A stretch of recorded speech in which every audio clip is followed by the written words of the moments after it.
Ну что, коллеги, считаю необходимым рассказать побольше вот про эту систему.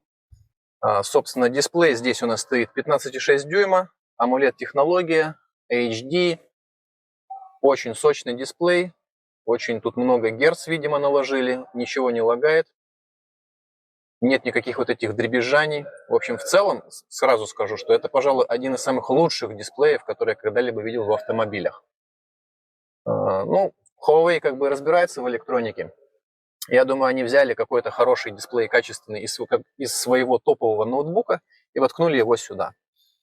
Вот. Так, здесь вот сейчас модно делать двойные дисплеи, например, один здесь, еще куча тут. Здесь ничего этого нет. Дисплей классический, стоит в горизонтальном положении, но зато очень хорошее качество, просто шикарное. Также дисплей у нас здесь есть водительский, который выдает всю необходимую информацию. Тоже он достаточно крупный, здесь все отлично читается. Есть два режима, ночной, дневной. Сейчас стоит ночной, все черненькое. Вот. Если мы нажимаем вот здесь на рулет эту кнопочку, меняется режим вот этого маленького окошечка. И что мы тут видим? Например, информацию по последней поездке. Навигация, если она активирована. Давление в шинах. Состояние аккумулятора. Такая залипательная картиночка. Когда едешь, там все подсвечивается синеньким, зелененьким. Показывает, куда энергия уходит. Так, давай-ка кондишку включим. Как-то мне жарко стало. Включаем кондишку.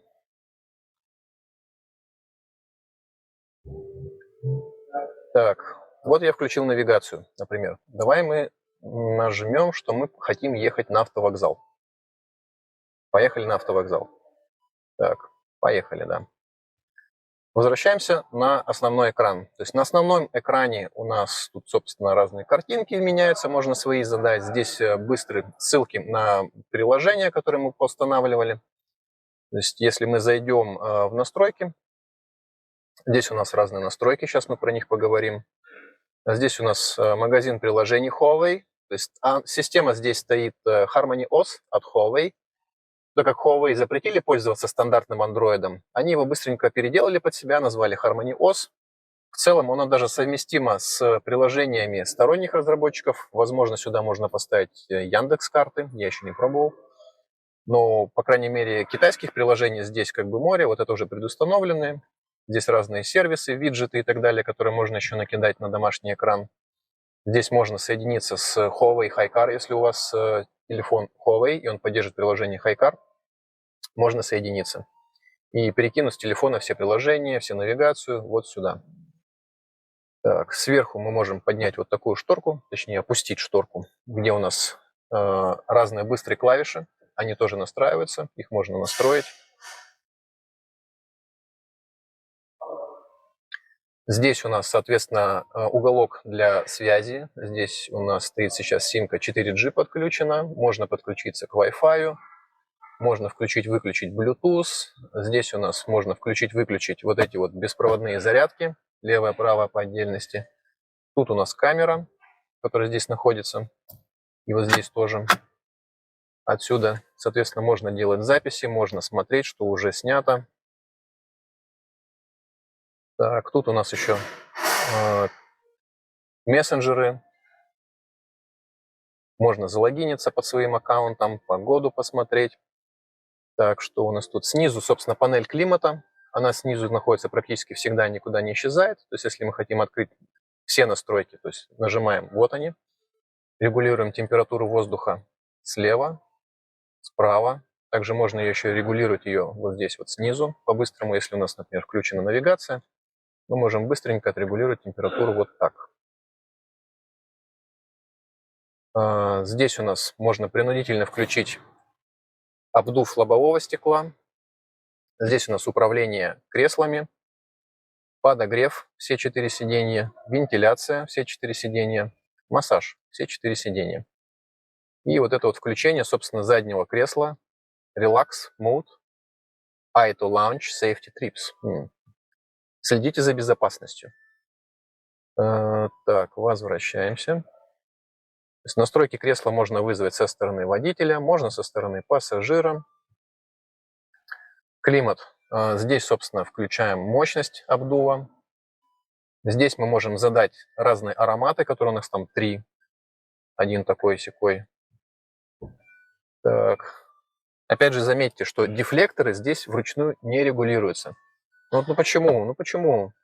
Ну вот что, сложно было вот это вот сделать, вот эту штуку, да? Ну, с другой стороны, тут, в принципе, достаточно удобно сделано, что вот мы тыкаем на нужный дефлектор, дальше пальцем вводим по вертикали, по горизонтали. Вот картиночка отображает, куда он будет дуть после этого. Но это все равно, вот пока электромоторы включатся, пока они воздух на тебя направят, сиди, жди. Отдельно этот дефлектор, отдельно этот, отдельно этот. Все 4 по отдельности. Здесь, собственно, регулируем, куда у нас будет воздух дуть. В ноги, в лицо, в рот мне ноги и так далее. Так, автоматический режим кондиционера. Управление кондиционером задних пассажиров. Точно так же можно включить его мощность. Например, можно его выключить.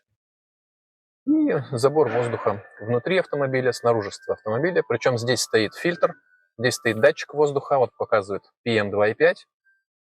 В салоне 8. То есть воздух очень чистый в данный момент. Так, что у нас тут? Управление громкостью. Вот здесь, внизу. Можно управлять основной громкостью, можно включить переключатель разных громкостей. С какой скоростью, с какой громкостью будет воспроизводиться голос, навигация и все остальные функции. Дальше, собственно, если у нас включена навигация, а мы хотим смотреть мультики, да? Где у нас тут какие-нибудь мультики? Давайте найдем какое-нибудь приложение. Так, приложение. Ну, например, картинки мы хотим посмотреть.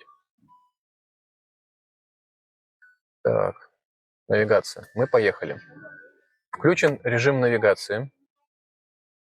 А теперь мы включаем, например, галерею. Да, навигация остается слева. Водитель ее продолжает видеть. А здесь, пожалуйста, смотрите свои мультики.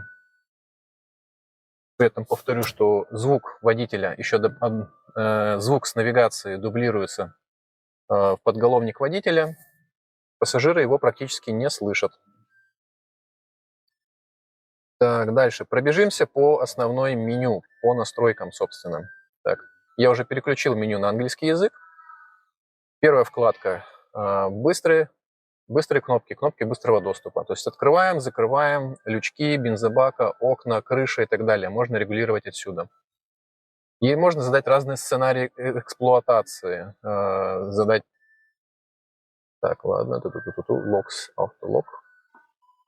Режимы блокировки, двери, стекла и так далее. Боковые зеркала, будут ли они автоматически складываться или нет. Прочие настройки. Управление дополнительной кнопкой на руле. Можно задать, что эта кнопка будет у нас делать. Это очень удобно. Режим мойки. Автомобиль блокируется, и, пожалуйста, мойте его, сколько влезет. Дальше. Управление светом. Управление подсветкой. Также здесь есть вот такая светодиодная подсветка в круг автомобиля. Мы можем ей управлять. Включить, выключить. Настроить ее свечение. Либо задать полностью какой-то цвет. Вот он сейчас так красиво меняется. Вот, видно здесь. Его яркость. Дальше у нас настройки освещения. Это, собственно, фары. Включить умные фары. Когда они будут автоматически переключаться ближние, дальние. Работает довольно хорошо, четко. Интерьерный свет. Включение-выключение автоматическое. И разные сценарии, можно вручную их задавать. Дальше, собственно, угол поворота передними фарами. Ближе, дальше. И режим сопровождающего света, то есть когда вы из машины вышли и пошли домой, never, это значит фары будут выключены. И можно задать, например, фары будут провожать вас до дома 15 секунд, 30 секунд, 60 секунд. Тоже удобная функция. Я обычно ставлю 15 секунд, мне хватает. Дальше, вкладка Energy. Здесь мы видим всю информацию по аккумулятору. Сколько у него осталось процент заряд. Сколько можно на нем еще пробежать. Вот здесь вот, например, отдельно на бензине, отдельно на электричестве показывает. Можно задать таймер, когда зарядка включится, например, только по ночам. Регулировка, собственно, заряда. Сейчас она ограничена на 80%. Можно задать какой-то лимит, до которого батарейка будет заряжаться и дальше не будет заряжаться. Вот еще интересная функция. Если она включена, Fuel Recharge, сейчас у нас она не работает, мы в демонстрационном режиме. Если она включена, автомобиль будет заряжать батарейку генератором не на ходу, а просто стоя на парковке. Если вы хотите, можете ее включить. Вот. Ну, лично я в этом большого смысла не вижу. Можно ее держать выключенной. Есть также информация о потреблении топлива. Например, за день, за месяц и так далее. Очень удобно собирать статистику. Дальше у нас следующая вкладка. Вкладка «Вождение». Здесь у нас есть режимы эко, комфорт, спорт, ручной режим, где мы все это настраиваем вручную. Вот. По сути, отличается, насколько чувствительна будет педаль газа, насколько чувствительным будет тормоз, насколько чувствительным будет руль. Дальше. Вот этот режим отвечает за то, на чем мы хотим, собственно, ездить. Prefer Electric – это больше электрический режим, то есть в первую очередь он будет высаживать батарейку и потом переходить на бензин. Prefer Fuel – это сначала мы высадим весь бензин, а только потом перейдем на электрику. Автоматический режим – это смешанный режим. Чем дальше у нас есть настройки, это автохолд, включить-выключить, система электронной стабилизации, помощь спуска с горы. И есть еще вот интересный режим здесь, так как автомобиль в принципе городской, а не оффроуд, но здесь есть дополнительные два режима. Это режим Slippery Mode. Он рекомендуется включать его на мокрой или какой-то грязной поверхности, то есть он не даст вам срывать автомобиль резким газом. И режим Snow Mode, если вы вообще прям снег и гололед. То есть, опять же, автомобиль с всеми своими электронными помощниками будет вас все время стабилизировать, не давать сильно разгоняться, не давать завязать где-то в снегу и так далее. Ну, скажем так, дополнительный внедорожный режим. На этой вкладке Driver Assistance у нас включаются и выключаются разные помощники, помогатели водителю, система удержания в полосе, система определения мертвой зоны, передний радар, Lane Departure Avoidance, да, предупреждение, что вы покидаете полосу и так далее, так прочие настройки, предупреждение об открытых дверях, о лобовом столкновении, экстренная тормозная система и так далее. Ладно, идем дальше. Тут, собственно, у нас собирается вся информация по автомобилю, опять же, давление в шинах, следующий сервисный период, сколько мы тут накатали, разная статистика, сервисные промежутки и прочее. Управление дисплеем, что мы тут включаем, скринсейвер или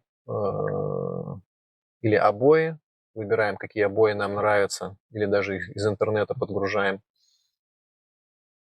Система автоматическое переключение на темную, светлую тему. Вот, если вручную, то светлое выглядит вот так. Ну, как непривычно, да? Я люблю темную. Управление яркостью.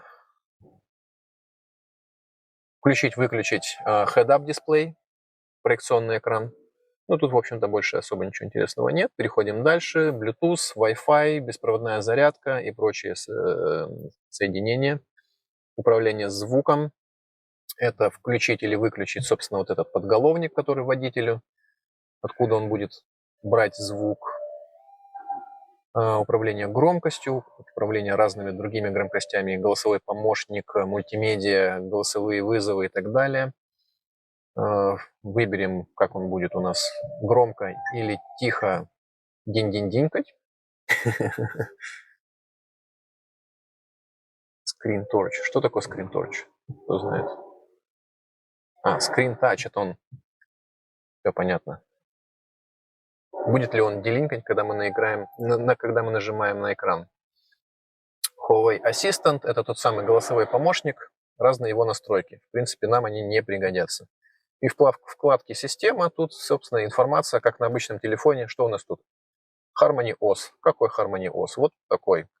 Здесь же находится кнопка переключения. Вот если кому интересно, сейчас мы переключим обратно на английский язык. Теперь вот как попасть в переключение языков. делаем отдельный тьюториал. Нажимаем настройки, листаем вниз настройки, листаем вниз, вот этот вот вкладка вторая снизу слева, нажимаем English. Готово. Все, меню переведено на английский язык. На этом все.